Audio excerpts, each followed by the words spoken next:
네, 안녕하세요. YD 퍼포먼스 인지행동 치료 연구소입니다. 오늘은 사회불안장애의 인지행동 치료에 대해서 말씀드리려고 하는데요. 코로나 이후에 요즘에 거리두기도 조금 풀리면서 일상으로 복귀가 본격화되고 있습니다. 그러다 보니 이 대인관계에 대해서 새롭게 다시 스트레스를 경험하는 사람들이 많아지고 있고, 이 사회불안 장애에 대해서 많은 관심들이 가지고 있죠. 그래서 학교를 거의 가지 않다가 다시 가게 돼서 청소년들도 대인관계의 불안이나 이런 사회 불안에 대한 스트레스를 많이 경험하고 있고, 이것으로 인해서 진료실에 찾아오는 친구들도 많이 있는 것 같습니다. 청소년뿐만 아니라 많은 직장인 분들도 이 사회 불안 장애로 인한 스트레스를 꽤 오랫동안 심각하게 겪고 있는 경우들이 많은데요. 사회 불안 장애란 낯선 사람들에게 노출되거나 다른 사람들이 자신을 바라보는 상황에 과도하고 지속적인 평가에 대한 두려움을 경험하시는 요런 것들을 경험하면서 일상생활에 장애를 가지고 있는, 제한을 겪고 있는 분들을 사회불안 장애라고 정신의학에서는 이야기를 하고 있습니다. 이 사회불안 장애가 생각보다 높은 유병률을 가지고 있어요. 3%에서 한 13%될 정도로 이 정신과 질환 중에서는 우울증이나 이 알코올 사용 장애 다음으로 세 번째로 높은 유병률을 가지고 있다고 합니다. 근데 생각보다 이걸로 인해서 병원을 찾으시는 분들이 많이는 없고, 이게 어떤 자기네 성격 탓이다, 또는 이게 극복이 되지 않을 것이다 라고 생각하시는 경우들이 많습니다. 하지만 이 사실 적극적인 치료만 하면 완치도 가능할 정도로 이 사회불안 장애는 꽤 변화가 가능한 부분이라고 보실 수 있는데요.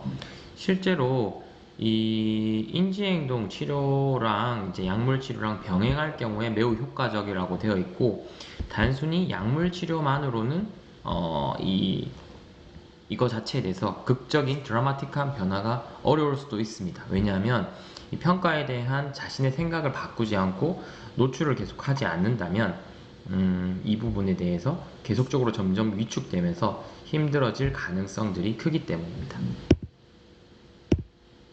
그래서 사회불안장애란 이 주목되는 상황이 어려운 사람들, 그 다음에 타인의 시선이 부담되는, 그리고 발표 불안 같은 주목되는 상황에서의 두려움이 크신 분들, 그 다음에 낯선 사람들과의 자리가 불편하신 분들, 이렇게 좀 나누어지고 있는데요.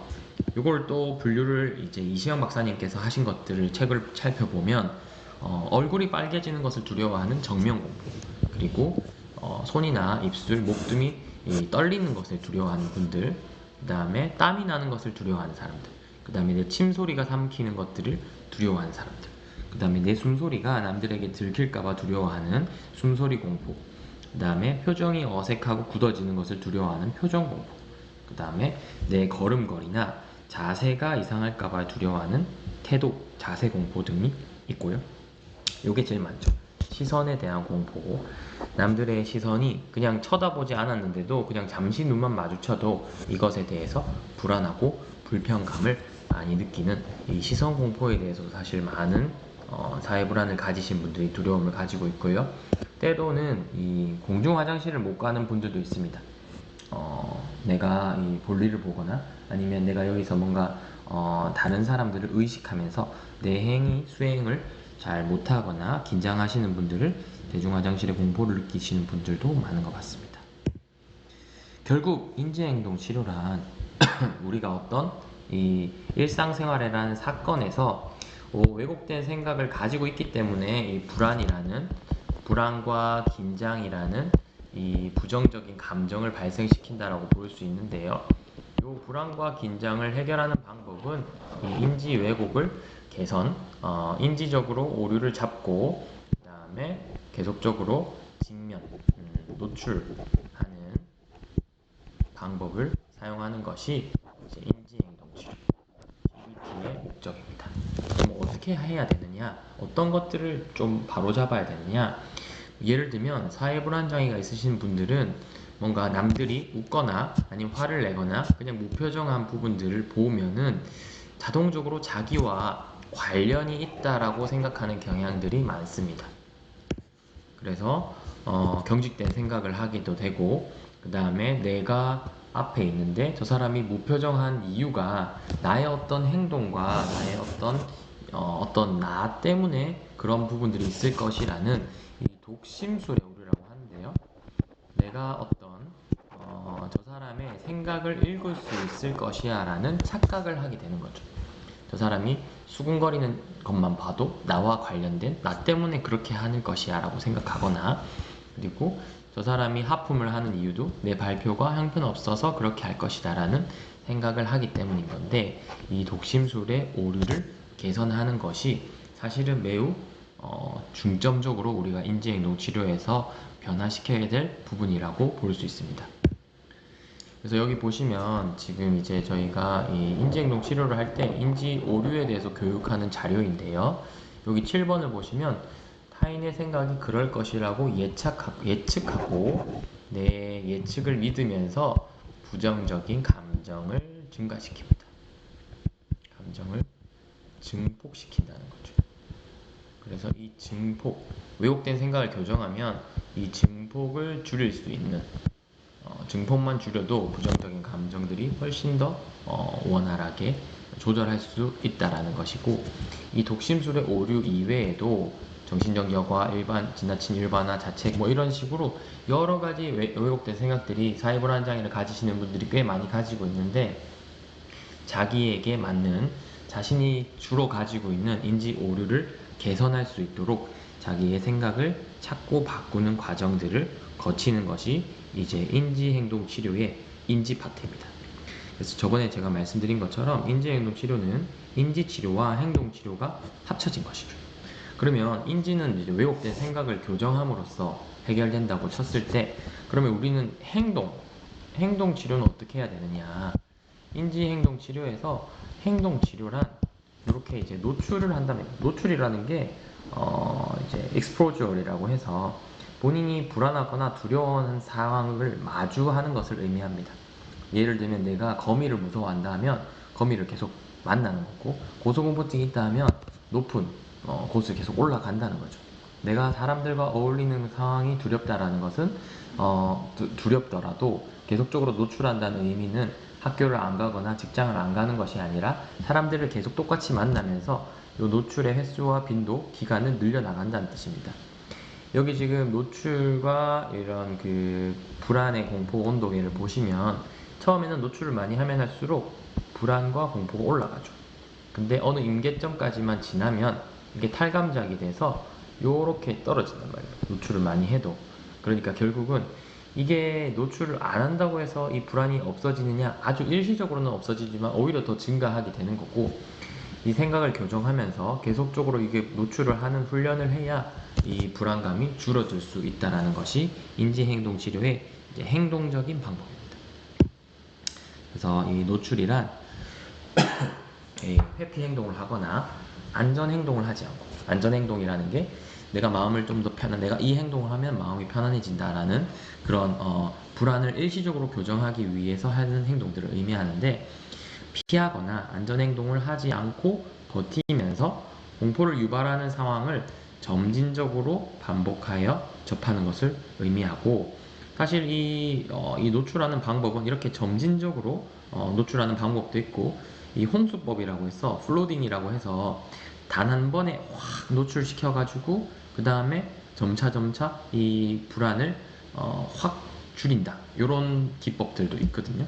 그래서 그런 식으로 노출하는 방법들은 사실 그 단계에 맞춰서 이 개인에 맞춰서 접근을 해야 되는 부분이고, 실제로 노출하는 부분도 있고요. 그 다음에 이제 이미지 트레이닝이라고 해서 상상 노출을 하는 방법들도 있습니다.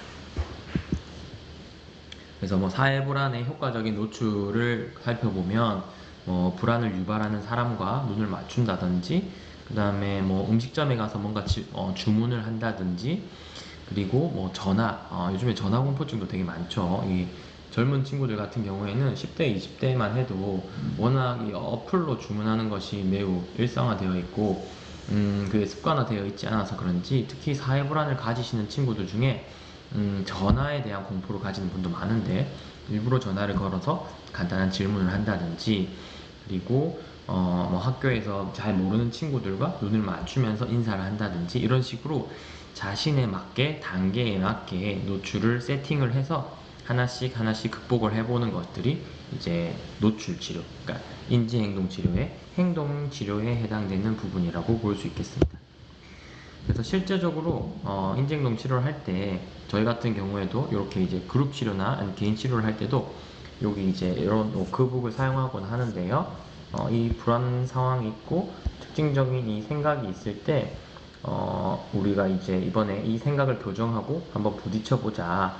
그리고 부딪힐 때는 어떤 목표를 가지고 어떤 방법을 사용하고 어떤 이걸 하고 나서 어떤 것들을 배웠는지에 대해서 다시 같이 의논하고 계속적으로 그 다음 미션에 대해서도 얘기하는 과정들을 통해서 한 단계 한 단계 불안이 줄어들고 성장하는 것들을 경험하실 수 있고요. 개인 치료도 마찬가지고 그룹 치료도 마찬가지고 이러한 행동적 기법들이 매우 중요하다고 볼 수 있겠습니다. 실제적으로 인지행동 치료를 받는 것이 가장 효과적이고요. 아무래도 근데 인지행동 치료를 받는 것이 쉽지 않은 것이 사실 현실입니다. 그죠? 근처에 인지행동 치료를 하는 곳이 많이 없거나 또는 뭐 시간적인 여건이나 비용적인 부분들 때문에 이 인지행동 치료를 받지 못하는 분들도 아마 많을 것이라고 생각이 드는데요. 실제적으로 자신의 어떤 그 불안의 원인을 이해하고 생각을 교정하는 과정들을 책으로 배우는 부분들도 많습니다. 그래서 자가치료의 한 방법으로 북처방을 정신과에서는 하기도 하는데요. 특히나 이런 인지행동 기법들을 책으로 배워보는 과정들을 한번 보시면은 이제 요 필링 굿이나 물론 이 두 가지는 제가 쓴 책이긴 하지만 이런 인지행동 치료에 대해서 제가 좀 어떻게 생각을 바꿔야 되고 부딪혀 봐야 되는지에 대해서 좀 적은 책이니까 관심 있으신 분들은 읽어보면서 배워보시는 것도 도움이 될 것이라고 생각이 듭니다. 그래서 사회불안 장애 같은 경우에 특히나 인지행동 치료에 효과가 좋은 것으로 되어 있고 약물 치료와 병행할 때 완치가 가능하다고 생각합니다. 그러니까 꼭 인지행동 치료 전문가와 함께 사회불안 장애를 극복, 그 다음에 또 내가 일상생활에서 조금 더 편안해지시기를 바랍니다. 더 궁금하신 부분이 있으신 분들은 밑에 댓글로 남겨주시면은 제가 어떤 진료의 형태가 아니라 이 인지행동 치료를 어떻게 해나가야 되고 어떤 부분을 좀 더 관심 있게 봐야 되는지에 대해서 설명을 드릴 수 있을 것 같으니까요. 또 궁금하신 점들을 남겨주시면 감사하겠습니다. 감사합니다.